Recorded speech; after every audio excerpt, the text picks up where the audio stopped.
Good evening everybody, welcome to Unacademy studio live. हम बात कर रहे हैं अनअकैडमी स्टूडियो प्रभाव में जो लास्ट वाला जो कंसेप्ट हमने कल किया था चंद्रयान 2, लेकिन चंद्रयान 3 पर छोटी सी बात हमारी रह गई थी। हम बात कर रहे हैं चंद्रयान 3 पर शॉर्ट में, फिर हम आज बात करेंगे मंगलयान पर, फिर हम आज देखेंगे एस्ट्रोसेट और आदित्य L1। आज हम 3 मिशन कंप्लीट कर देंगे। चंद्रयान 2 को इतना डिटेल में इसलिए लिया था क्योंकि आप जानते हैं कि आजकल बहुत ज्यादा चर्चा में है, इसी कारण से चंद्रयान 3 पर हमारी चर्चा थोड़ी ज्यादा डिटेल में हुई। पर हम चर्चा करेंगे इसमें मंगलयान, आदित्य और एस्ट्रोसेट, और फिर गगनयान को हम देखेंगे सबसे लास्ट में, क्योंकि एक्चुअल में गगनयान बिल्कुल करंट सिनेरियो में है, 2020-2021 के लिए बहुत इंपॉर्टेंट है। तो गगनयान पर भी एक डिटेल में चर्चा की जरूरत है। इसके बाद फिर हम स्टार्ट कर देंगे जो भारत का नौवहन प्रणाली है, नेविगेशन जो सिस्टम है, उस पर हम बात करेंगे। तो आइए शुरुआत कर रहे हैं स्पेस टेक्नोलॉजी में अगले पार्ट्स की। अनअकैडमी जो स्टूडियो है, आप उसमें प्रभाव पर जितने भी एजुकेटर्स हैं सभी की क्लासेस आप देख सकते हैं, और सभी की क्लासेस का टाइमिंग आपके पास है। डेमो क्लासेस अनअकैडमी प्लस पर आप देख सकते हैं, जिन्हें स्पेशल क्लास कहते हैं। जैसे कई स्टूडेंट्स के कमेंट्स आ रहे हैं कि ट्रायल बंद हो गया है, 7 डेज जो था, तो अगर आपको देखना है कि किस तरीके से अनअकैडमी प्लस पर पढ़ाया जाता है, तो अभी भी आप स्पेशल क्लास या डेमो क्लास के रूप में क्लास को देख सकते हैं। उससे आपको आइडिया लग जाएगा कि प्लस पर किस तरीके से पढ़ाया जाता है, जिन लोगों ने ट्रायल मिस कर दिया है। इस समय अनअकैडमी प्लस पर 80 से ज्यादा एजुकेटर्स हो चुके हैं, 80 से ज्यादा एजुकेटर्स, और सभी एजुकेटर्स की क्लासेस उस सिंगल फीस में आपको मिल जाती हैं। हमारा नया कोर्स कल से स्टार्ट होने जा रहा है, इकोलॉजी और एनवायरनमेंट। 13 सितंबर से ये जो कोर्स स्टार्ट होगा, ये कोर्स 13 सितंबर से लेकर 5 अक्टूबर तक चलेगा। और इस कोर्स में इकोलॉजी एनवायरनमेंट को हम basic to advance, PT2 mains सभी कुछ तरीके से कवर करेंगे। ज्यादा अच्छा इसलिए हम मानते हैं इस कोर्स को क्योंकि बहुत छोटा सिलेबस, लेकिन नंबर ऑफ क्वेश्चन बहुत ज्यादा यहां से आते हैं। 1 ईयर का सब्सक्रिप्शन वैसे तो 35,000 का है, लेकिन अगर आप MK live refer code use कर लेते हैं तो यह सब्सक्रिप्शन 31,500 में होगा। मैं रिपीट कर दूं कि सब्सक्रिप्शन में आपको क्या क्या मिलने वाला है। तो आपको NCERT की क्लासेस इसमें में होगी, करंट अफेयर की लगभग 18 से ज्यादा एजुकेटर करंट अफेयर ले रहे हैं प्लस पर। NCERT में लगभग 12 से ज्यादा एजुकेटर्स हैं। पूरा CSET का क्लास हम यहां पर कवर कराएंगे, एथिक्स का क्लास, एसे का क्लास, और आपके GS के सभी पेपर इसमें कवर होंगे। सबसे बड़ी बात है कि टेस्ट सीरीज भी आपको इसमें अवेलेबल होगी। अगर हम एक सिंपल सी बात कहें, सिंगल सब्सक्रिप्शन में आप सारी चीजों को यहां पर प्राप्त कर लेते हैं। 2 साल का सब्सक्रिप्शन MK लाइव यूज करने पर 50,400 का होगा। ये उन विद्यार्थियों के लिए बेस्ट है जो ग्रेजुएशन के साथ तैयारी करना चाह रहे हैं, जॉब के साथ तैयारी करना चाह रहे हैं, या फिर हमसे ही कंप्लीट कोर्स करना चाहते हैं। तो हमें 2 साल का टाइम लगेगा सारे सब्जेक्ट को कवर करने में। सब्सक्रिप्शन कैसे ले सकते हैं? तो आप अपने मोबाइल पर डाउनलोड कर लीजिए अनअकैडमी प्लस को, और आप उसमें UPSC सिविल सर्विस को टारगेट करते हुए गेट सब्सक्रिप्शन पर चले जाइए। और जो भी सब्सक्रिप्शन आपको लेना है 1 मंथ का भी ले सकते हैं, लेकिन वो थोड़ा कॉस्टली होता है। तो 12 मंथ सब्सक्रिप्शन या 24 मंथ सब्सक्रिप्शन को कंटिन्यू करके रिफर कोड को यूज कर लीजिए। रिफर कोड यूज कर लेने पर 10% ऑफ होकर 31,500 पे करके आपका सब्सक्रिप्शन जैसे ही हो जाएगा, तो आपको खुद ही अपना यूजर आईडी और पासवर्ड स्टार्ट करना है और उसे सेट करना होगा। आइए शुरुआत कर रहे हैं आज के क्लासेस की। सभी को गुड इवनिंग, सभी को गुड इवनिंग, सभी को गुड इवनिंग। इन्वायरमेंट और इकोलॉजी के लेक्चर आप करवाएंगे यूट्यूब पर पुष्पेंद्र। यूट्यूब पर हम नेक्स्ट मंथ शायद इकोलॉजी इन्वायरमेंट स्टार्ट करेंगे क्रैश कोर्स के रूप में। और जो सवाल था कि NCERT होगा या जनरल साइंस, तो मैंने एक सॉल्यूशन इसका निकाला है कि सैटरडे और संडे हम NCERT की क्लास कराएंगे। सैटरडे और संडे NCERT की क्लास होगी, और जैसे ही हमारा ये वाला सेगमेंट कंप्लीट होता है तो नेक्स्ट मंथ में जनरल साइंस का क्लास भी हम स्टार्ट कर देंगे। तो सैटरडे और संडे NCERT का क्लास चलेगा, और नेक्स्ट मंथ में जनरल साइंस का क्लास स्टार्ट करेंगे क्रैश कोर्स के रूप में। आइए शुरुआत कर रहे हैं आज के क्लासेस की। राहुल का जो सवाल है कि अलग अलग फ्यूल क्यों यूज करते हैं, तो मैंने ये सवाल आप लोगों से एज ए होमवर्क पूछा था, पर मुझे कमेंट्स के रूप में किसी के जवाब नहीं आए हैं। आज आखिरी इंतजार करेंगे, अन्यथा फिर नेक्स्ट डे कल हम इसका आंसर बता देंगे कि अलग अलग ईंधन का उपयोग इस लॉन्चिंग व्हीकल में करने से क्या क्या बेनिफिट हुए। तो आइए हम शुरुआत कर रहे हैं चंद्रयान 3 के बारे में। मैं बता दूं कि चंद्रयान 3 अभी प्रपोज नहीं किया गया है, लेकिन बहुत जल्दी ही यह सामने रखा जाएगा कहीं ना कहीं इसरो के लिए, कि इसरो का प्लानिंग है चंद्रयान 3 का। चंद्रयान 3 में हम जब चंद्रयान 2 पूर्ण रूप से सफल हो जाएगा, जैसे कि अभी ये अपूर्ण रूप से सफल मान रहे हैं, फिर इसे करवाया जा सकता है। पूर्ण रूप से जब सफल हो जाएगा तो मानव को भेजने का प्लान है, और 2 व्यक्तियों की प्लानिंग की जा रही है चंद्रमा की सतह पर। भारत भी मानव को उतारेगा।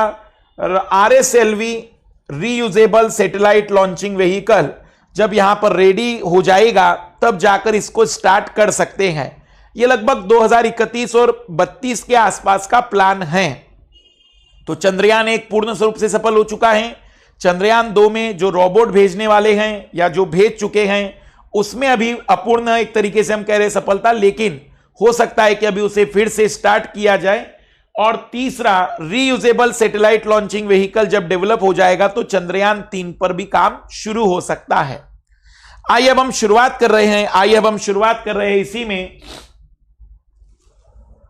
मंगलयान 1। देखना, भले इसका नाम केवल मंगलयान रखेंगे आप लोग, ये 1 महीने इसलिए रखा है क्योंकि जिस तरीके से प्रोस्पेक्टिव चल रहे हैं इसमें भी 1, 2 और 3 की बात बताई जा रही है। 1, 2 और 3 की बात बताई जा रही है। जैसे 1 पूर्ण रूप से सफल हो चुका है, 2 में प्लानिंग यह है कि हम रोबोट को भेज सकते हैं, और 3 में प्लानिंग है लगभग 2050-55 के आसपास की कल्पना कर सकते हैं, जो 3 पर अभी कोई दूर दूर तक चर्चा नहीं है मानव भेजने की, पर 2 पर चर्चाएं शुरू हो रही हैं कि मंगलयान 2 भी जल्द ही स्टार्ट किया जा सकता है। इस कारण से मंगलयान 2 में रोबोट को उतारने की बातचीत हो सकती है। तो मंगलयान की हम अब चर्चा कर रहे हैं, केवल मंगलयान, या इसको कहा जाता है मार्स ऑर्बिटल मिशन मॉम। सबसे पहली और महत्वपूर्ण बात, यह भारत की पहला अंतरिक्ष अभियान था जो पृथ्वी के अलावा किसी अन्य ग्रह की कक्षा में दूर संवेदी उपग्रह, हमेशा याद रखना किसी अन्य पर जो भी उपग्रह भेजे जाते हैं वो दूर संवेदी उपग्रह ही होते हैं। मैं रिपीट कर रहा हूं, इस पॉइंट को नोट करिएगा। पृथ्वी के अलावा किसी भी अन्य पिंड पर जब हम कोई उपग्रह भेजेंगे तो दूर संचार वाले नहीं, दूर संवेदी होते हैं, मुख्यतः दूर संवेदी उपग्रह होते हैं। तो दूर संवेदी उपग्रह ये पहला अभियान था भारत का जो पृथ्वी के अलावा किसी अन्य ग्रह की कक्षा में दूर संवेदी उपग्रह को प्रक्षेपित करने का लक्ष्य था। दूसरा पॉइंट याद रखना है कि भारत विश्व का पहला देश बना जिसने पहली सफलता में ही मंगल की कक्षा में अपने उपग्रह को प्रक्षेपित करके दिखाया। तीसरा पॉइंट याद रखना है कि इसके लिए PSLV का यूज किया गया था, क्योंकि उस समय GSLV एक तो उन्नत तो था नहीं, और जितना PSLV पर हमारा यकीन है, जितना PSLV पर हमारी पकड़ है, उतनी अभी GSLV पर नहीं हुई है। इसलिए इसमें भी PSLV का उपयोग किया गया था। चंद्रयान 1 में भी PSLV, मंगलयान में भी PSLV, चंद्रयान 2 में GSLV Mark 3 का यूज किया गया था, जिस पर हम डिटेल में चर्चा कर चुके हैं। आइए पढ़ते हैं कि क्या इसमें जानने वाली बात रहेगी। जानने वाली बात क्या रहेगी?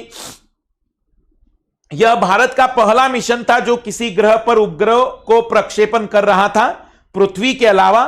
5 नवंबर 2013 को PSLV C-25, सी का मतलब नंबर कार है वो, तो PSLV C-25 की सहायता से इस उपग्रह को प्रक्षेपित किया गया था, जिसने 300 दिनों की यात्रा कर 24 सितंबर 2014 को मंगल की कक्षा में प्रवेश किया। इसमें कई प्रकार के सुदूर संवेदी उपकरण लगाए गए थे जो मंगल की सतह से चित्र और आंकड़ों को प्रस्तुत करता है।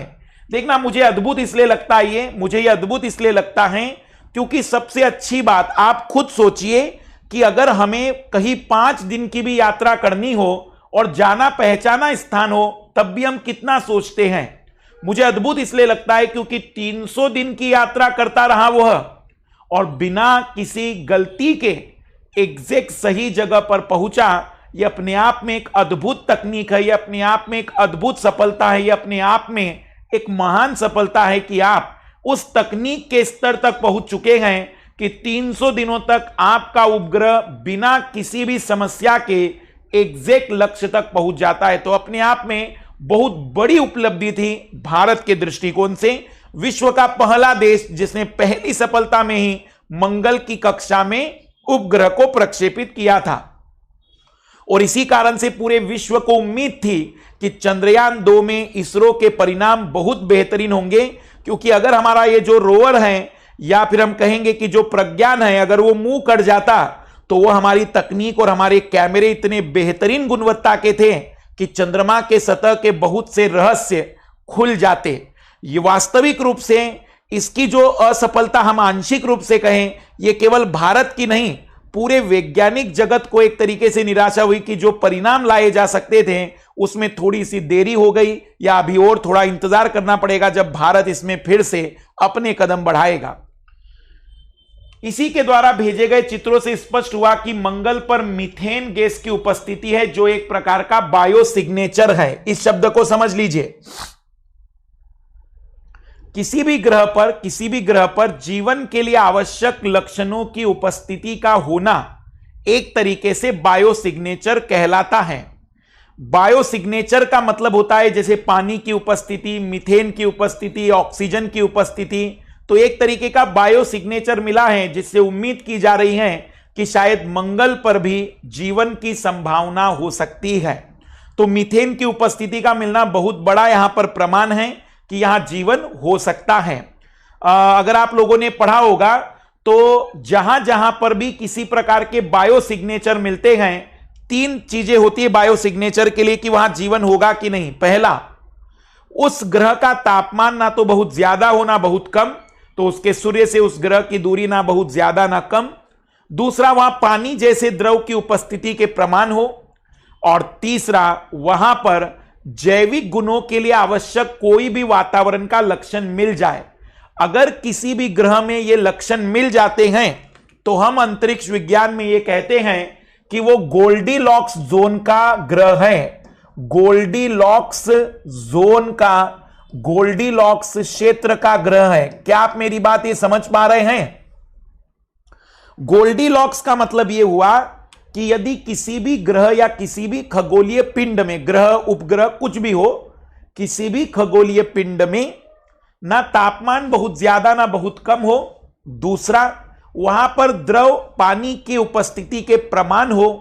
तीसरा, वहां जीवन के लिए अनुकूल वातावरण की कोई अन्य दशाएं भी उपस्थित हो, जैसे मीथेन का मिलना, ऑक्सीजन का मिलना। यह माना जाता है कि जीवन के लिए आवश्यक तत्वों में रहे हैं। इनकी उपस्थिति को अगर किसी भी खगोलीय पिंड में मिल जाए तो हम उसे कहेंगे कि वो गोल्डीलॉक्स जोन का ग्रह होगा। तो गोल्डीलॉक्स क्षेत्र का ग्रह इसे भी मानने लगे हम। तो गोल्डीलॉक्स शब्द ध्यान रखना, यूपीएससी ने 2013 में पूछा था। इसी सफलता के कारण 2014 में इसरो को, इसकी सफलता के कारण 2014 में इसरो को इंदिरा गांधी शांति निशस्त्रीकरण एवं विकास पुरस्कार से सम्मानित किया गया। एक तरीके का अंतरराष्ट्रीय पुरस्कार, भली भारत ही देता है, लेकिन इसरो को मिल गया क्योंकि शांति के दौरान इतना बेहतरीन कार्य करके दिखाया। भारत विश्व का प्रथम देश बना जिसने एक ही प्रयास में मंगल की कक्षा में उपग्रहों को स्थापित कर दिखाया। तो मंगल के बारे में आप क्या क्या पॉइंट याद रखेंगे? 5 पॉइंट जो आपने याद रखने चाहिए। सबसे पहला, 5 नवंबर 2013, 5 नवंबर 2013। दूसरा, PSLV C-25। तीसरा, 300 दिनों की यात्रा। चौथा, पहले ही प्रयास में सफलता, पहले ही प्रयास में सफलता। पांचवा, मीथेन की उपस्थिति। छठवां, गोल्डीलॉक्स जोन का ग्रह। गोल्डीलॉक्स क्षेत्र का ग्रह, और 7वां इसरो को इंदिरा गांधी शांति निशस्त्रीकरण पुरस्कार। इतने पॉइंट मंगलयान 1 के बारे में याद रखिएगा। ऑब्जेक्टिव भी सब्जेक्टिव भी कहीं पर भी कुछ लिखना हो। आइए पहले डाउट देख लेते हैं आप में से कुछ लोगों के, फिर आगे बढ़ते हैं। हां बिल्कुल, K2-18 भी प्लैनेट पर वेपर मिला है, आज की खबर थी दुर्गेश। बिल्कुल, पर हम कह सकते हैं कि गोल्डीलॉक्स जोन के लिए यह हो सकता है, मतलब होनी चाहिए बिल्कुल, पानी की उपस्थिति के प्रमाण हो, पृथ्वी के आकार का हो। बढ़िया बढ़िया रामजी सिंह, तो इतनी बातें आप याद रखिएगा। मार्स ऑर्बिटल मिशन इसका फुल फॉर्म था। बढ़िया, तो आप इतनी बातें मंगलयान के बारे में याद रखिएगा। अब थोड़ा सा ये पुराना हो चुका है तो इसलिए याद रखना, क्योंकि सवाल कैसा बन सकता है मेंस में सवाल बनेगा कि भारत के द्वारा अंतरिक्ष क्षेत्र में अभी तक चलाए गए महत्वपूर्ण अभियानों के विषय में संक्षिप्त विवरण दीजिए। तो फिर चंद्रयान 1 पहले बताना, फिर मंगलयान बता देना, फिर एस्ट्रोसेट बताएंगे हम, आदित्य बताएंगे, चंद्रयान 2 बता देंगे, फिर गगनयान आखिरी में लिखवा सकते हैं। तो अगर ऐसा सवाल बन जाएगा तो 6 मिशन बताएंगे हम, तो इन 6 मिशनों को थोड़ा थोड़ा लिखते आना चाहिए। पर अगर मंगलयान पर डिटेल से संभावना बहुत कम रही, लेकिन फिर भी अगर कुछ गंदे पीसीएस वालों ने पूछ लिया तो ये जो 2 पन्नों में हमने लिखवाया है इसको आप बढ़िया से लिख सकते हैं। ये बढ़िया कंटेंट होगा मंगलयान के लिए, क्योंकि इसमें वो सारे इंपॉर्टेंट पॉइंट और फैक्ट हमने डाल दिए हैं। बाकी अगर इसमें जानना चाहते तो कौन कौन से उपकरण थे वो भी बता सकते थे, लेकिन इसलिए नहीं ले रहे हैं क्योंकि अब 2013-2019 चल रहा है, 6 साल पुरानी बात है, इसलिए एक आइडिया के रूप में चीजों को याद रखिएगा। आगे बढ़ रहे हैं हम एस्ट्रोसेट। अगला हमारा जो प्रोजेक्ट है, अगला जो अभियान है एस्ट्रोसेट, ये 2015 की कहानी है। कल 2008 की कहानी क्लियर कर दी थी, लेकिन चंद्रयान 2 उसी के साथ कवर कराया जो 2019 की कहानी है। फिर 2013 की कहानी मंगलयान पर आए, अब हम 2015 की कहानी पर है एस्ट्रोसेट। एस्ट्रोसेट वास्तव में ये एस्ट्रोलॉजी से जुड़ा हुआ शब्द है, एस्ट्रोसेट। अब समझिएगा यहां के बारे में कुछ शब्दावली। सबसे पहले एक शब्द समझना, वेधशाला। वेधशाला अंग्रेजी में कहते हैं ऑब्जर्वेटरी।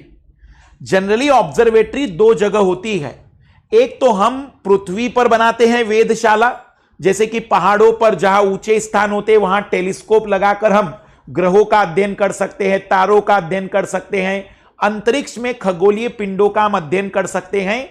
तो वह स्थान, वह प्रयोगशाला जहां पर अंतरिक्ष के खगोलीय पिंडों का अध्ययन किया जाता है उसे वेधशाला कहते हैं।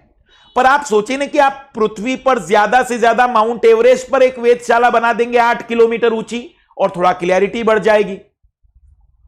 लेकिन कल्पना करो कि हम पृथ्वी की कक्षा में किसी उपग्रह को भेजे और उस पर टेलीस्कोप लगा दे जो ब्रह्मांड के बारे में हमें जानकारी बताने में मदद करे, तो हम उसे कहते हैं कि वह उपग्रहीय वेधशाला है।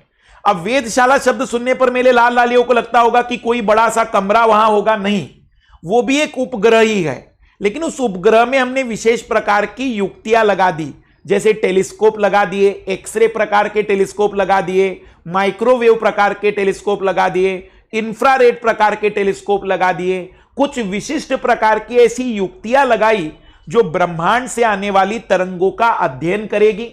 और जब इन तरंगों का हम अध्ययन करेंगे तो हमें आइडिया लगेगा कि वो तरंगें कितनी दूरी से आ रही हैं, उनके गुणों के आधार पर हमें पता चलेगा कि जहां से उत्पन्न हुई वहां का तापमान कैसा होगा।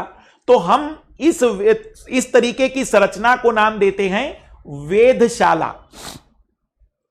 जैसे नासा का हब्बल भारत का एस्ट्रोसेट, पर हब्बल बहुत बड़ा है। हब्बल जो नासा के द्वारा भेजा गया है वो बहुत ही बड़ा उपग्रह है, वैसे ही भारत का एस्ट्रोसेट है। तो पहले तो क्या एस्ट्रोसेट के बारे में इमेज बन पाई दिमाग में? एस्ट्रोसेट एक ऐसा उपग्रह है जो ब्रह्मांड या विशेष करके सौर मंडल का अध्ययन करने के लिए बनाया गया है। इसके कई सारे इसके द्वारा जो लिए गए चित्र हैं वो इसरो की वेबसाइट पर अवेलेबल हैं। जिसमें हमारे सौर मंडल की संरचना, हमारे गैलेक्सी की संरचना, इसके विषय में बहुत सारे चित्र इसने प्रस्तुत किए हैं। तो यह एक प्रकार की वेधशाला है। सबसे पहला पॉइंट, जिंदगी में कुछ याद रहे ना रहे, एस्ट्रोसेट शब्द सुना मतलब यह ऑब्जर्वेटरी है, वेधशाला है जो पृथ्वी की कक्षा में घूम रही है। इस पर विशेष प्रकार के टेलीस्कोप लगाए गए हैं जो हमें लगातार ब्रह्मांड के विषय में आने वाली विभिन्न तरंगों का अध्ययन करता है। अलग अलग तरंगों के आधार पर यह अपने परिणाम निकालता है। इस कारण से इसे कहते हैं कि यह भारत की पहली बहुतरंगदैर्घ्य वेधशाला है। वेधशाला अगर आपके दिमाग में शब्द समझ में आ गया होगा तो एस्ट्रोसेट की इमेज बना पाओगे। अगर यह शब्द समझ में नहीं आया तो एस्ट्रोसेट के बारे में पढ़ने के बावजूद भी समझ में नहीं आएगा कि बताना क्या चाह रहा है, क्योंकि एस्ट्रोसेट में मैंने अपने लाल लालियों को देखा है कि वो पढ़ तो लेते हैं पर दिमाग में एंटर ही कुछ नहीं कर पाता है। ये वेधशाला है, ऑब्जर्वेटरी है, जो लगातार हम कह सकते हैं कि हमारे ब्रह्मांड सौर मंडल के ग्रहों का अध्ययन करने के लिए यूज किया जा रहा है। आइए अब हम बात कर रहे हैं एस्ट्रोसेट। एस्ट्रोसेट पहला समर्पित भारतीय खगोल विज्ञान मिशन है, मतलब खगोल विज्ञान को समर्पित पहला मिशन है। खगोल विज्ञान को समर्पित, हमारा इसका कोई उद्देश्य नहीं है कि हमारा इससे भारत को कोई लाभ होगा। यह खगोल विज्ञान को समर्पित है क्योंकि उस विज्ञान में हम नए ग्रह खोजना चाहते हैं, उस विज्ञान में हम नए नए उपग्रहों के बारे में जानकारी जुटाना चाहते हैं, हम ब्रह्मांड के अनसुलझे पहलुओं को समझना चाहते हैं। तो यह विषय को समर्पित है। यह किसी भी प्रकार से भारत के आर्थिक दृष्टिकोण से नजर से नहीं डाला गया है, जिसका उद्देश्य एक्सरे, ऑप्टिकल और यूवी स्पेक्ट्रल बैंड में आकाशीय स्रोतों का एक साथ अध्ययन करना है। पेलोड्स पराबैंगनी, निकट और दूर, मतलब अल्ट्रावायलेट, फार एंड हम कह सकते हैं नियर, सीमित ऑप्टिकल और एक्सरे के ऊर्जा बैंड को कवर करता है। ये जो मैंने तकनीकी शब्द उपयोग किए इसका सामान्य सा अर्थ यह है कि इसमें जो टेलीस्कोप लगाए गए हैं वो एक्सरे पर, अल्ट्रावायलेट पर, इंफ्रारेड पर, विजिबल लाइट पर, सभी पर काम करने वाले टेलीस्कोप है, सभी पर काम करने वाली युक्तियां हैं। एस्ट्रोसेट मिशन की एक अनूठी विशेषता यह है कि यह एक ही उपग्रह के साथ विभिन्न खगोलीय पिंडों की एक साथ बहुतरंगदैर्घ्य अवलोकन करने में सक्षम है। बहुतरंगदैर्घ्य मतलब इसके पहले के जो उपग्रह थे वो किसी एक विशिष्ट या दो विशिष्ट तरंगदैर्घ्यों पर काम करते हैं, लेकिन ये बहुतरंगदैर्घ्य पर काम करने वाली वेधशाला है। बहुतरंगदैर्घ्य पर काम करने वाली वेधशाला है। 1515 किलोग्राम के भारोत्तोलन वाले एस्ट्रोसेट को 28 सितंबर 2015, क्या डेट याद रखनी है? नहीं, ईयर जरूर याद रखिएगा, ईयर जरूर याद रखिएगा। 2015 को सतीश धवन अंतरिक्ष केंद्र श्रीहरिकोटा से PSLV C30 के द्वारा लॉन्च किया गया था। एस्ट्रोसेट मिशन का न्यूनतम उपयोगी जीवन 5 वर्ष होने की उम्मीद है, मतलब ये 5 साल तो काम करेगा ही, 2020 तक तो काम करेगा ही, लेकिन ये न्यूनतम है। हो सकता है कि इसके अंदर की युक्तियां और भी आगे परिणाम देती रहे, लेकिन न्यूनतम समय का मतलब है कि इतना तो सारे की सारी युक्तियां बेहतर काम करेगी और इतने समय तक हमें परिणाम भेजती रहेगी। एस्ट्रोसेट मिशन के वैज्ञानिक उद्देश्य क्या है, क्या हम इससे अर्जित करना चाहते हैं? पहला न्यूट्रॉन तारे और ब्लैक होल वाले बाइनरी स्टार सिस्टम में उच्च ऊर्जा प्रक्रिया को समझने के लिए। कुछ ब्रह्मांड में ऐसे सिस्टम हैं जहां पर ब्लैक होल भी उपस्थित हैं और न्यूट्रॉन तारा भी उपस्थित हैं। इन दोनों का सिस्टम कैसे काम करता है एक साथ, इसे समझने का एक लक्ष्य है। न्यूट्रॉन तारों के चुंबकीय क्षेत्र, इसका चुंबकीय क्षेत्र बहुत प्रबल होता है। अगर आप लोगों ने तारों का जीवन काल पढ़ा होगा तो उसमें न्यूट्रॉन तारों एक तारे की अवस्था भी मानी जाती है। जब चुंबकीय क्षेत्र बहुत प्रबल हो जाता है तो इसके चुंबकीय क्षेत्र का अध्ययन करना, हमारी आकाशगंगा से परे स्थित तारा प्रणालियों में स्टार के जन्म क्षेत्रों और उच्च ऊर्जा प्रक्रियाओं का अध्ययन करना। आप इसमें अगर भूल जाते हैं एग्जाम हॉल में तो 3-4 बातें बिल्कुल फिक्स्ड है। इसकी सहायता से हम सौर मंडल के सभी ग्रहों का एक साथ अध्ययन कर पाएंगे। दूसरा, आकाशगंगा के परे भी अगर कहीं पर भी तारों की उत्पत्ति और समापन हो रहा है तो यह कैसे होता है। तीसरा, ब्लैक होल के बारे में हम जानकारी जुटाना चाहते हैं। चौथा, न्यूट्रॉन तारे के चुंबकीय क्षेत्र और ब्लैक होल और न्यूट्रॉन तारे के मध्य के संबंध को समझना चाहते हैं। आकाश में नए संक्षिप्त उज्ज्वल एक्सरे स्रोतों का पता लगाना, पराबैंगनी क्षेत्र में ब्रह्मांड के एक सीमित क्षेत्र का सर्वेक्षण करना। वर्तमान में सभी पेलोड ऑपरेशनल हैं और कॉस्मिक स्रोतों का अवलोकन कर रहे हैं। इस समय सभी के सभी काम कर रहे हैं और अब कॉस्मिक किरणों पर भी फोकस किया गया है। अंतरिक्ष यान और पेलोड कार्यशील हैं। पहले 6 महीने पेलोड के प्रदर्शन सत्यापन किए गए, मतलब पहले 6 महीने तक हमने वो डाटा नहीं बताए, पहले केवल हमने चेक किया। अब 6 महीने के बाद डाटा पब्लिश किए जा रहे हैं। इसके बाद पेलोड द्वारा विज्ञान खोज शुरू की गई है। तो एस्ट्रोसेट के बारे में अगर आप संक्षिप्त में समझना चाहें तो यह हमारा बहुतरंगदैर्घ्य वेधशाला है, जो नासा के हब्बल परियोजना के जैसा ही है, लेकिन उसकी तुलना में छोटा है। इसका मुख्य लक्ष्य है पूरे ब्रह्मांड का एक तरीके से या पूरे तरह सौर मंडल या आकाशगंगा का अध्ययन करना। इससे आने वाली तरंगों के आधार पर अपने परिणामों को प्राप्त करता है। इसके मुख्य उद्देश्य है ब्लैक होल, न्यूट्रॉन तारे के संबंध को जानना, न्यूट्रॉन तारे के चुंबकीय क्षेत्र का अध्ययन करना, तारों की उत्पत्ति और विनाश की पूरी प्रक्रिया को अन्य जगह पर अगर हो रही हो तो समझना।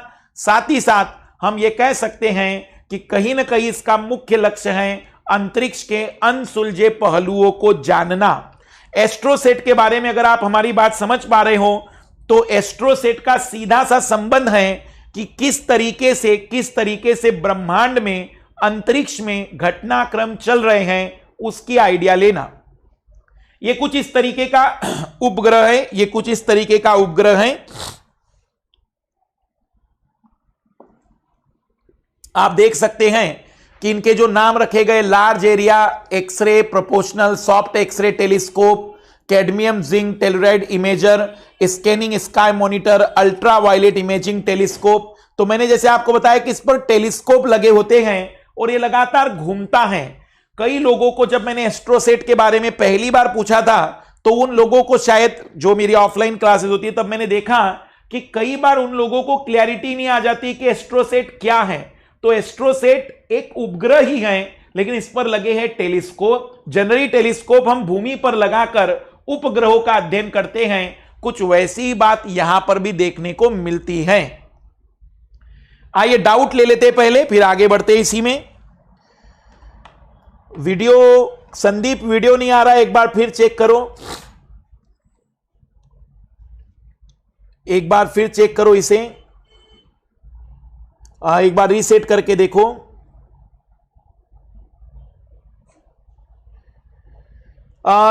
हेमसेट, एजुसेट, मेटसेट, पुष्पेंद्र अब थोड़े से पुराने हो गए हैं, इसलिए उन्हें हम अभियानों के रूप में नहीं पढ़ाएंगे। आप थोड़ा थोड़ा आइडिया ले सकते हैं कि एजुसेट का जो मुख्य लक्ष्य था वो शिक्षा से जुड़ा हुआ था, मेटसेट का जो लक्ष्य था वो मौसम विज्ञान से जुड़ा हुआ था।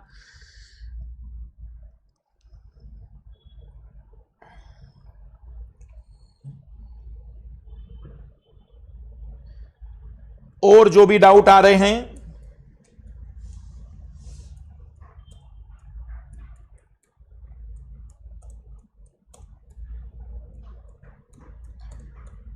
क्या बाकी लोगों को वीडियो दिख रहा है?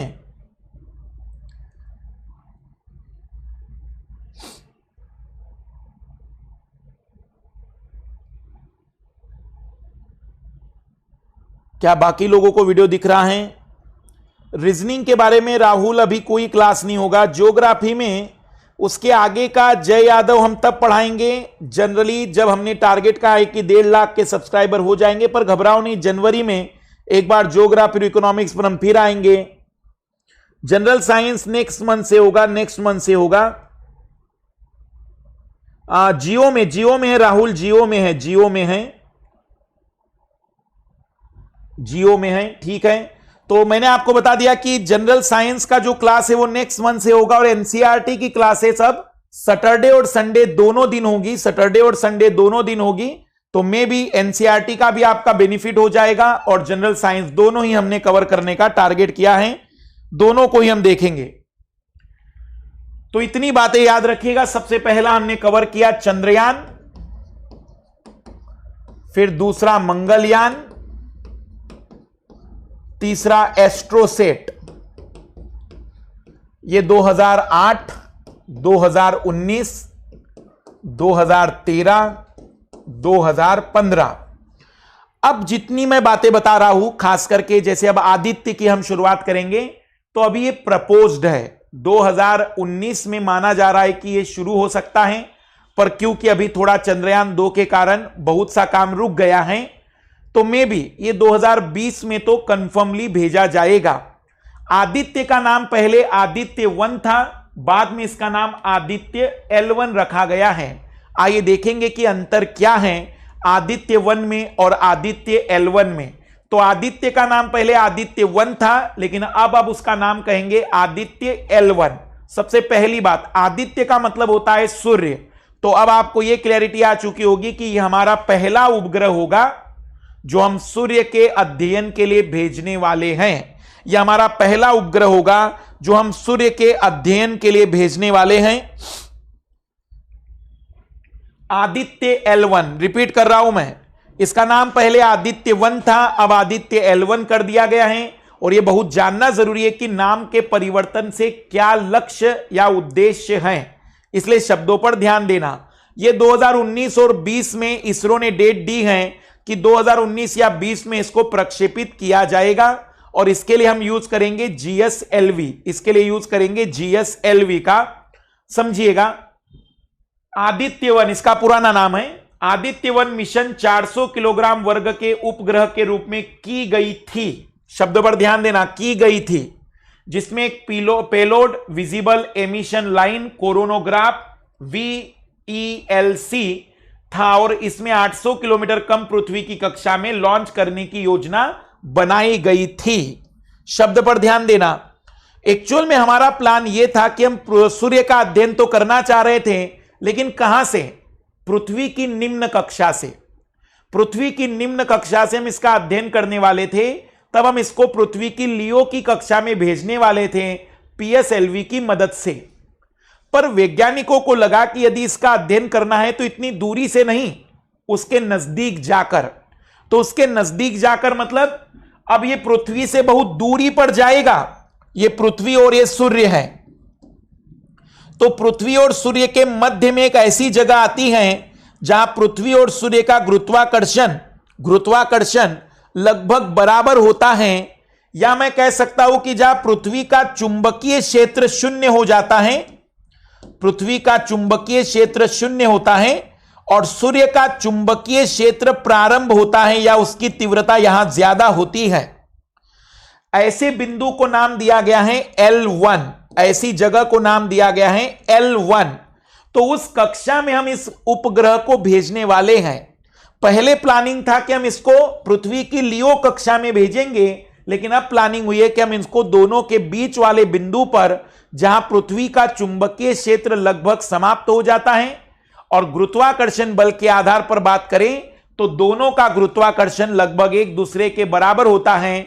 इस कारण से इसका नाम अब आदित्य 1 की जगह पर आदित्य L1 रखा गया है। साथ ही साथ इस उपग्रह में अब बहुत से बदलाव कर दिए गए हैं।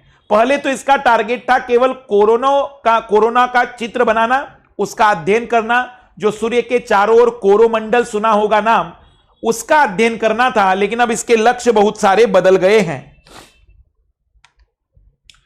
सूर्य पृथ्वी प्रणाली के लेग्रेजियन पॉइंट, L1 का मतलब है लेग्रेजियन पॉइंट, L का मतलब लेग्रेजियन पॉइंट के चारों ओर हेलो ऑर्बिट में, हेलो मतलब सूर्य के लिए नाम है, हेलो जो सूर्य का नाम रोमन शब्द में है, हेलो ऑर्बिट में रखा गया उपग्रह को सूर्य को बिना किसी ग्रहण के लगातार देखने का प्रमुख लाभ होगा। इसी कक्षा में इसलिए रखा जा सकता है क्योंकि यहां पर सूर्य ग्रहण का कोई भी प्रभाव इसलिए नहीं होगा क्योंकि यह चंद्रमा और पृथ्वी इन दोनों के दायरे से बहुत अलग हो जाता है। यह सूर्य के नजदीक की कक्षा है, इसलिए आप इसे पूरे साल भर अध्ययन करने के लिए उपयोग कर सकते हैं। इसलिए आदित्य 1 मिशन को अब आदित्य L1 मिशन नाम दिया गया है। शब्द पर ध्यान देना, पहले इसका नाम आदित्य 1 था, अब इसका नाम आदित्य L1 है। संशोधित किया गया और इसे L1 के चारों ओर एक प्रभा मंडल में डाला जाएगा जो पृथ्वी से 1.5 मिलियन किलोमीटर दूर होगा। तो इसको पहुंचने में अब बहुत समय लगेगा। 1.5 million 15 lakh kilometre 15 lakh kilometre का मतलब यह हुआ कि चंद्रमा से अगर हम बात करें तो लगभग 5 गुना दूरी पर यह जाएगा, तो इसको समय ज्यादा लगेगा। हम ये कह सकते हैं कि इसको पहुंचने में ही समय 8 महीने का लग सकता है।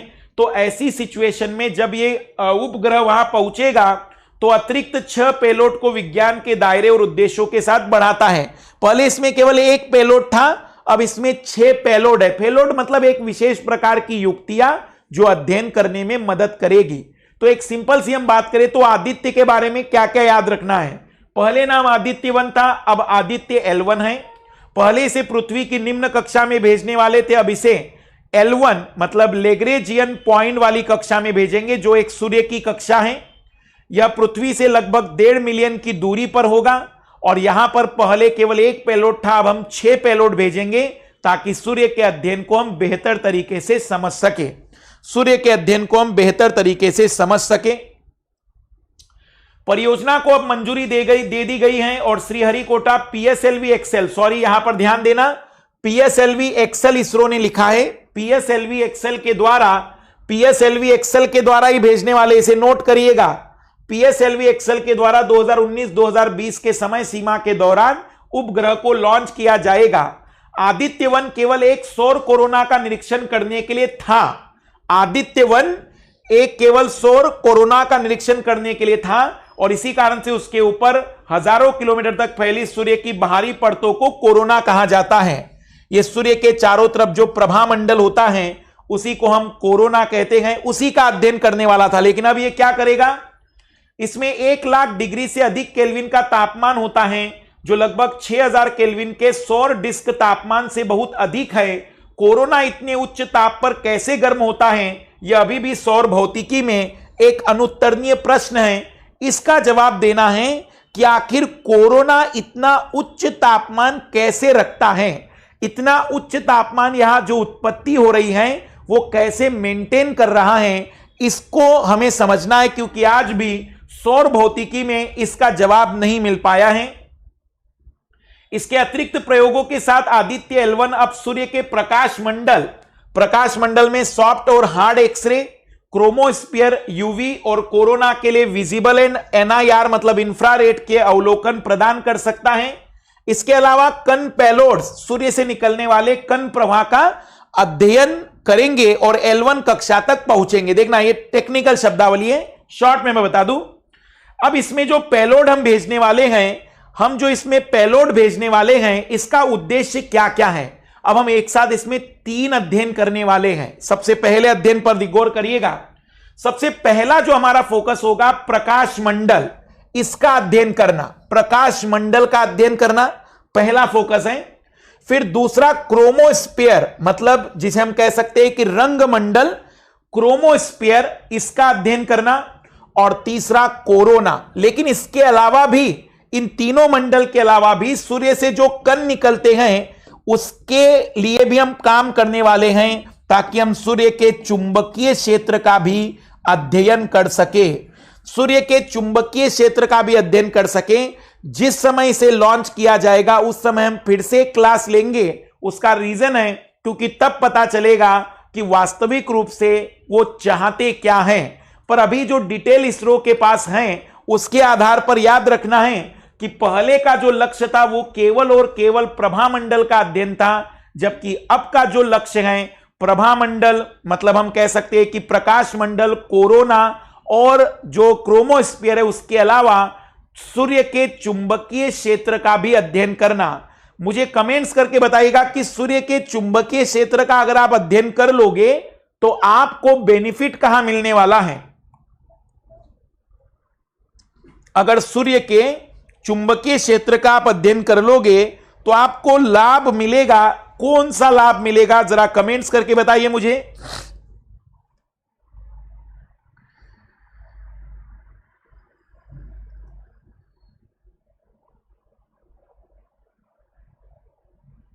L1 शनि पंडित पृथ्वी से लगभग 1.5 मिलियन की दूरी पर हैं।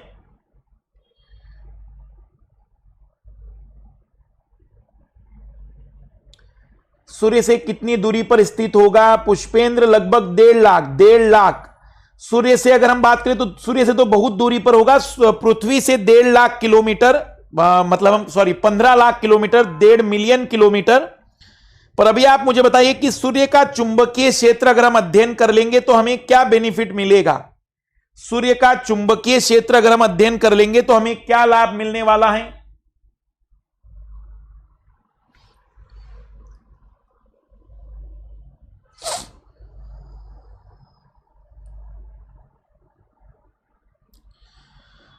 पहला आंसर है पृथ्वी की उत्पत्ति के बारे में। रोशन का पहला सवाल है, हो सकता है कि इससे इलेक्ट्रिसिटी बनाई जा सकती है। महिपाल का सवाल है एनसीईआरटी की क्लास का टाइम क्या होगा? इसी टाइम पर मिशन आईपीएस, इसी टाइम पर एनसीईआरटी की क्लास सैटरडे होगी। बिल्कुल अभिनव एनसीईआरटी भी कवर करेंगे। आदित्य किसके चक्कर लगाएगा? सूर्य के चक्कर लगाएगा। आदित्य सूर्य के चक्कर लगाएगा। यह सूर्य केंद्रित कक्षा में जाने वाला है। पृथ्वी की उत्पत्ति का कारण चलेगा, या ऊर्जा का उत्पादन किया है, या आने वाले तूफानों का अध्ययन दुर्गेश का है। ग्रेविटेशन के स्टडी में भी बिलेटेड है, कोई दिक्कत नहीं अशोक। अब मेरी बात पर ध्यान देना प्लीज, मेरी बात पर ध्यान देना, किसी का भी जवाब सही नहीं है। आइए, अगर आप लोगों ने अल्नीनो पढ़ा होगा, अल्नीनो लानीनो शब्द पढ़े होंगे, तो अल्नीनो और लानीनो की उत्पत्ति के बारे में जियोग्राफरों का कहना है कि इसका बड़ा कारण है सूर्य प्रकाश की तीव्रता में परिवर्तन। और सूर्य प्रकाश की तीव्रता में परिवर्तन का बड़ा कारण है सूर्य में उत्पन्न होने वाले चुंबकीय तूफान। चुंबकीय तूफानों का अध्ययन अगर हम कर पाए, अगर हमें पता चला कि वहां चुंबकीय तूफान उठने का कौन सा जो चक्र है वो एग्जैक्टली कितने समय में आता है, किन कारणों से आता है, तो शायद हम अल्नीनो को और लानीनो को भी उत्पत्ति कब होगी ये प्रेडिक्ट कर सकेंगे। अभी तक अल्नीनो और लानीनो का प्रेडिक्शन नहीं किया जा सकता है, पर शायद इसके अध्ययन के बाद हमें अल्नीनो और लानीनो के उत्पत्ति के प्रेडिक्शन में भी मदद मिल सकती है। और सूर्य के पृथ्वी की उत्पत्ति का यहां कोई लेना देना नहीं है। हम ये चाह रहे हैं कि सूर्य के बारे में कुछ अनसुलझे सवाल हैं, उसके जवाब हमें मिल जाए। इसका लक्ष्य है अनसुलझे सवालों के जवाब मिल जाए, उसके बारे में हमारा फोकस्ड है। बिल्कुल राम जी, मैं तुम्हारे कमेंट्स देख रहा हूं, बिल्कुल सारे कमेंट्स देख रहा हूं, लेकिन हमारा जो मुख्य उद्देश्य है चुंबकीय तूफानों का अध्ययन करना, चुंबकीय तूफानों का अध्ययन करना। फिर इसमें मैग्नेटोमीटर लगा हुआ है। मैग्नेटोमीटर चुंबकीय क्षमताओं का मापन करेगा। L1 के आसपास हेलो कक्षा में चुंबकीय क्षेत्र की ताकत में भिन्नता को मापेगा। इन पेलोडों को पृथ्वी के चुंबकीय क्षेत्र से हस्तक्षेप के बाहर रखा जाना चाहिए। देखो, अगर हम चुंबकीय क्षेत्र का अध्ययन करना चाह रहे हैं तो वहां पर अंतरिक्ष में 2 चुंबकीय क्षेत्र है, एक पृथ्वी का है, एक सूर्य का है। तो हम ये चाहते हैं कि इसमें पृथ्वी के चुंबकीय क्षेत्र का प्रभाव न्यूनतम रहे, और इसी कारण से हमने अब इसको पृथ्वी की निम्न कक्षा की जगह पर L1 कक्षा में प्रक्षेपित करने का सोचा है। और इसी कारण से पृथ्वी की जो निम्न कक्षा है वो यहां उपयोगी नहीं हो सकती थी। तो L1 कक्षा में इसको इसलिए प्रक्षेपित कर रहे हैं क्योंकि अब हमारा जो लक्ष्य आदित्य से था, पहले कुछ और था और अब बदल गया है। अब हम इसमें बहुत सारे संरचनाओं का अध्ययन, चुंबकीय क्षेत्र का अध्ययन और सूर्य से जुड़े हुए बाकी अनसुलझे सवालों का अध्ययन करना चाह रहे हैं। यह ग्रह दिखने में कैसा होगा? उपग्रह, यह उपग्रह देखने में कुछ ऐसा होगा, यह उपग्रह देखने में कुछ ऐसा होगा। सबसे जरूरी है इस उपग्रह की उस सूर्य के प्रकाश में किसी भी प्रकार की हानि न हो। तो इसके जो नामकरण है ये सब शॉर्ट फॉर्म है। जैसे आप नामकरण देखेंगे पापा, तो आप सोचेंगे कि पापा क्या हुआ, तो ये शॉर्ट फॉर्म है। इसके फुल फॉर्म इसरो ने दिए हैं, पर मैंने एक्सप्लेन नहीं कर रहा हूं मैं, क्योंकि इतना डिटेल में इसलिए नहीं जा रहे हैं कि इसकी जरूरत हमें तब पड़ेगी जब एक बार ये प्रक्षेपित हो जाए, तब हम इसके डिटेल में सारे उपकरणों पर चर्चा करेंगे। पर अभी केवल याद रख लीजिएगा कि ये भी उपग्रह कुछ इसी टाइप का है। इसमें VLC जो नाम हमने यूज किया था, SUIT, HELIOS, SWISS, steps, STPS1, PA, इस तरीके से। और ये मैग्नेटोमीटर है, ये मैग्नेटोमीटर है जो बताएगा कि चुंबकीय क्षेत्र में कितनी भिन्नता है, कितना तेजी से चुंबकीय क्षेत्र बदल रहा है। तो इतनी बातें आपको इसमें याद रखनी है। आइए आज डाउट ले लेते हैं, थोड़ा टाइम बचा है तो डाउट देख लेते हैं। पर इतनी बातें आपको याद रखनी है इसमें, सबसे पहले मंगलयान के बारे में, दूसरा एस्ट्रोसेट के बारे में, और तीसरा आदित्य के बारे में। और आदित्य 1 का नाम पहले आदित्य था, लेकिन अब इसका नाम आदित्य L1 कर दिया गया है, L1 कर दिया गया है। आइए डाउट देख लेते हैं।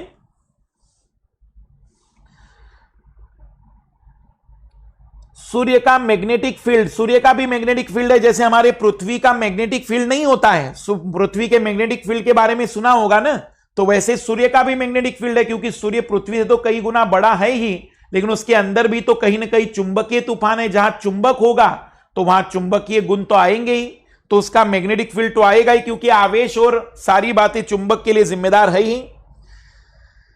ठंडी जलधाराएं, बिल्कुल।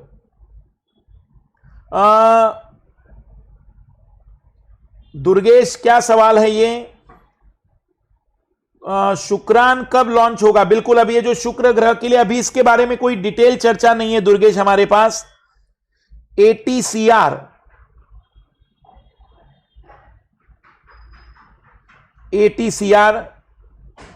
ये राम जी एक बार हमें लिखकर बताओ कौन सी ATCR की बात कर रहे हैं। क्लासेस जो स्टार्ट होगी, NCERT सैटरडे भी रहेगी और संडे भी रहेगी NCERT। हिस्ट्री का क्लास बहुत जल्दी स्टार्ट होने वाला है, बहुत जल्दी ही आपको हिस्ट्री में बहुत अच्छे एजुकेटर आपके सामने आने वाले हैं, बहुत अच्छे एजुकेटर आपके सामने आने वाले हैं जल्द ही। बिल्कुल नहीं है, प्रभाव पर अब एक ही क्लास रहेगा दिलीप। एक क्लास हमारा अनअकैडमी राइज पर होता है, अनअकैडमी स्टूडियो राइज पर होता है। राशिया पहले चंद पर चुका है तो इंडिया को उसने भी टेक्निक क्यों नहीं दी? देखो रोशन, एक्चुअली वो जो टेक्निक है सॉफ्ट लैंडिंग टेक्निक इसलिए नहीं दी गई होगी क्योंकि बहुत सारे रीजन भी होते हैं, लेकिन एक सिंपल सा रीजन, सॉफ्ट लैंडिंग टेक्निक केवल और केवल उपग्रहों में यूज नहीं होती है, यह लड़ाकू विमानों में भी यूज होती है। सॉफ्ट लैंडिंग टेक्निक का उपयोग करके ही तो हम ऐसे लड़ाकू विमान भी बना सकते हैं जो चलते हुए लड़ाकू विमान में ईंधन भर सकते हैं, और इसी कारण से शायद इस तकनीक को नहीं दिया होगा। टेम्परेचर के कारणों से सैटेलाइट जलने का खतरा नहीं होगा, बिल्कुल होगा राहुल, लेकिन उसको कुछ इस तरीके से बनाया जा रहा होगा वैज्ञानिकों के द्वारा कि वो उतने ताप को सहन कर सकते हैं। कोरोना के लिए 2018 में चीन ने यान प्रक्षेपण किया है क्या सर? विकास, इसके बारे में तो हमें जानकारी नहीं, एक बार गूगल कर देना। सौर ऊर्जा से चलेगा, बिल्कुल बिल्कुल। इन्वायरमेंट इन इकोलॉजी की क्लास पर प्लस पर करवाएंगे संतोष, प्लस पर कल से स्टार्ट होने वाली इकोलॉजी इन्वायरमेंट की क्लास अनअकैडमी प्लस पर। जनरल साइंस पूरा नहीं होगा महिपाल, मैक्सिमम लगभग 1-2 टॉपिक बायोलॉजी में और पूरा फिजिक्स केमिस्ट्री कवर कराएंगे। एनसीईआरटी डेली तो नहीं होगी अभिमन्यु, लेकिन सैटरडे संडे एनसीईआरटी होगी। अब इकोलॉजी इन्वायरमेंट का क्लास नेक्स्ट मंथ में होगा क्रैश कोर्स के रूप में। मार्स ऑर्बिटल मिशन 2017 एग्जाम में क्वेश्चन आया था, बढ़िया पुष्पेंद्र। एनसीईआरटी सैटरडे के दिन इसी टाइम पर होगी और संडे के दिन में भी 10 बजे होगा। Air traffic control room, Ram ji air traffic control room जो एयरपोर्ट के पास होता है, हम उस दिन पढ़ाएंगे आपको जिस दिन हम गगन पढ़ाएंगे। शायद कल ही हम आ जाएंगे भारत के नौवहन प्रणाली पर। तो नौवहन प्रणाली जो नेविगेशन सिस्टम है, गगनयान अभियान को हम लास्ट में लेंगे। पहले इंडिया का नेविगेशन सिस्टम आपको समझा देंगे और इंडिया का जो नेविगेशन नौवहन प्रणाली उसको समझने के बाद हम आगे बढ़ेंगे, उसको समझने के बाद हम आगे बढ़ेंगे।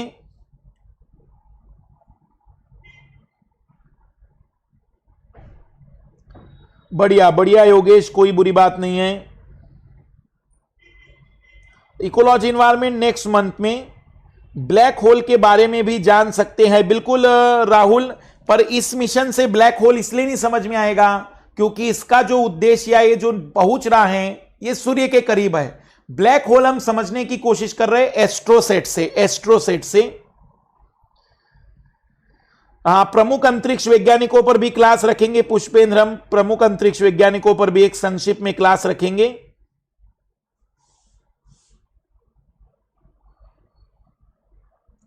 बिल्कुल बिल्कुल अनिल, धन्यवाद। कोई बात नहीं है। तो इसको जितना चाहे आप रिवाइज करते चलिएगा, जितना चाहे रिवाइज करते चलिएगा। मैग्नेटिक फील्ड होता है जिसके कारण सब कुछ नहीं राहुल, जो ब्लैक होल होता है उसमें मैग्नेटिक फील्ड नहीं, उसका ग्रेविटेशनल फील्ड इतना स्ट्रांग हो जाता है, उसका बड़ा कारण है। इसका एक सिंपल सा उदाहरण सोचो, पृथ्वी का इतना बड़ा आकार यदि मेरी उंगली के अंदर इतनी सी जगह में समा जाए तो यह पृथ्वी भी ब्लैक होल बन जाएगी। उसका घनत्व इतना ज्यादा होता है, ब्लैक होल का घनत्व इतना ज्यादा होता है कि उस घनत्व के कारण गुरुत्वाकर्षण बल इतना प्रबल हो जाता है कि वो प्रकाश को भी आकर्षित कर लेता है, और जब कोई चीज प्रकाश को आकर्षित कर दे तो वहां पर हमें अंधेरा दिखाई देगा। इसलिए ब्लैक होल हम कह देते हैं। ब्लैक होल कोई होल नहीं है, ब्लैक होल वास्तव में एक पिंड है जिसका गुरुत्वाकर्षण बल इतना बढ़ गया है उसके घनत्व के कारण।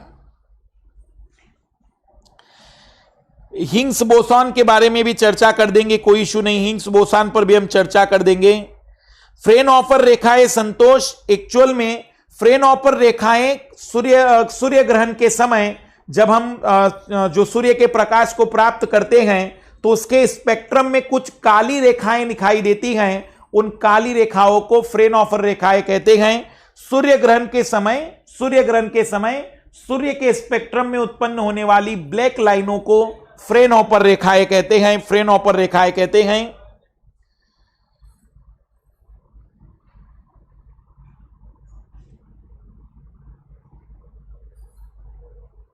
घनत्व बड़ा सिंपल है योगेश। घनत्व का मतलब होता है, घनत्व का सिंपल सा मतलब होता है कि द्रव्यमान कितनी जगह में है। देखो घनत्व का मतलब है कि वो जो वेट है, जो भार है, उसने कितना जगह ली है। तो अगर मान लो कि बहुत ज्यादा वेट छोटी सी जगह पर है तो हम कहेंगे घनत्व। घनत्व का मतलब होता है इकाई आयतन में उपस्थित द्रव्यमान, और इकाई आयतन का मतलब वॉल्यूम। जैसे मैं जो डायग्राम बना रहा हूं, अब मान लो ये जो डायग्राम है ये इतना वॉल्यूम है, इस वॉल्यूम में जितना द्रव्यमान आएगा उस द्रव्यमान को हम कहेंगे कि वो उसका घनत्व है। मान लो वो वॉल्यूम अगर 1 है तो कपास है, कपास को आप डालकर देखो इसके अंदर तो बहुत कम कपास आएगी, लोहा डालकर देखो बहुत ज्यादा लोहा आ जाएगा, तो हम कहेंगे कि लोहे का घनत्व ज्यादा है। घनत्व मतलब इकाई आयतन में द्रव्यमान। ओल्ड एंड इंपॉर्टेंट क्वेश्चनों पर भी डिस्कस करेंगे, बिल्कुल ओल्ड एंड इंपॉर्टेंट क्वेश्चन पर भी डिस्कस करेंगे। प्लस पर डेली दिलीप एक लेक्चर लेते हैं हम, 2 घंटे का लेक्चर होता है वो डेली 2 घंटे का, पर आने वाले टाइम में इसे इंक्रीज करेंगे हम। धन्यवाद। अगर अच्छा पढ़ाते तो उसमें कैसे सवाल जवाब दे सकते कि ऐसा क्यों कर सकते हैं। बिल्कुल। तो अब हम नेक्स्ट क्लास में देखेंगे इसके आगे की बातचीत। नेक्स्ट क्लास कल हम देखेंगे भारत की नौवहन प्रणाली, उसे मिस मत करिएगा, यह भी एक इंपॉर्टेंट टॉपिक है और लेटेस्ट टॉपिक है, इसलिए सवाल आने की संभावना रहेगी। तो नेक्स्ट क्लास में देखेंगे इसके आगे की बातचीत। Bye, good night.